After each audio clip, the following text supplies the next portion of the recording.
आज हम पढ़ेंगे जनजातियाँ।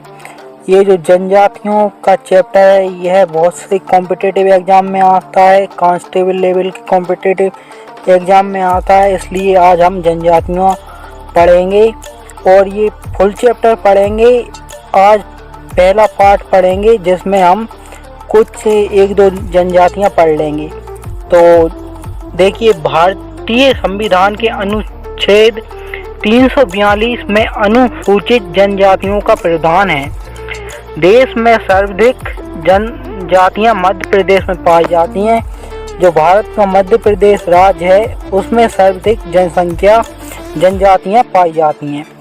राज्य में जनजातियों के सर्वाधिक प्रकार पाए जाते हैं। यहाँ लगभग 46 जनजातियां निवास करती हैं।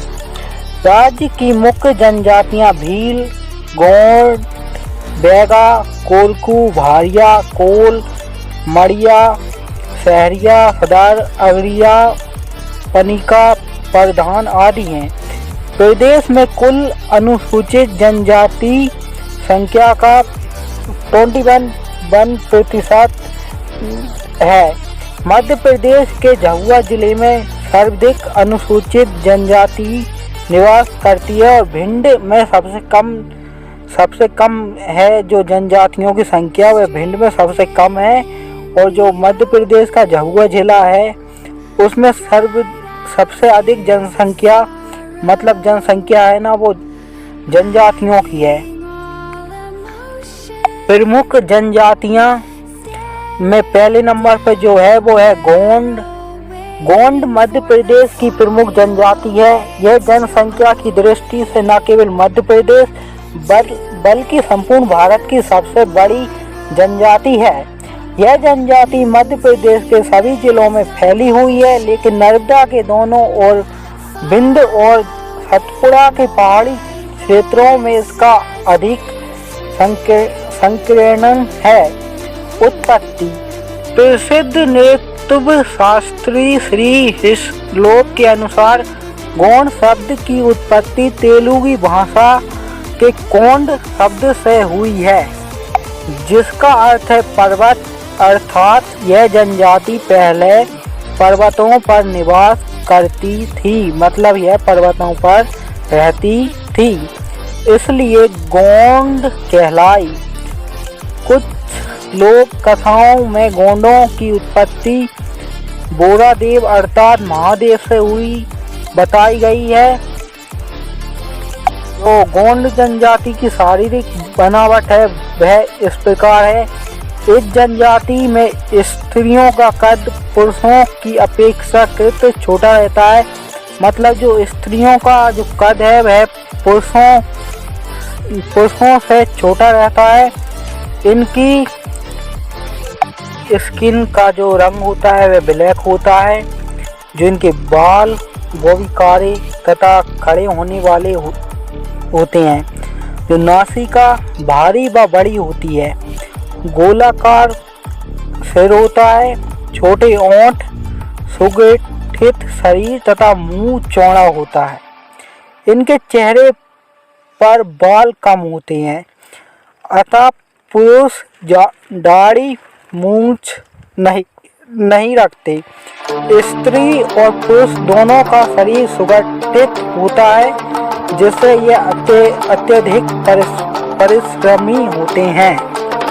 परिवार। गोंड परिवार में परिवार पितृसत्ता होता है। इनमें विवाह के पश्चात पत्नी अपने पति के घर जाकर रहती है। इनमें वंश नाम पिता के वंश के आधार पर चलता है, अर्थात बच्चे अपने पिता के कुल या वंश के नाम को ग्रहण करते हैं। वेशभूषा एवं आभूषण। गोंड जनजाति के लोग वस्त्र का बहुत कम प्रयोग करते हैं। कुछ प्रौढ़ गोंड बंदी पहनते हैं।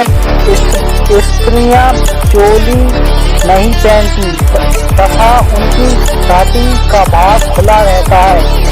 स्त्रियां आभूषण प्रिय होती हैं। यह कभी कभी मोर के पंख एवं जानवरों के सींग भी लगाती हैं। गोंड पुरुष घुटने तक की धोती बंदी कंधे पर सोना तथा सिर पर मुड़े था पहनते हैं।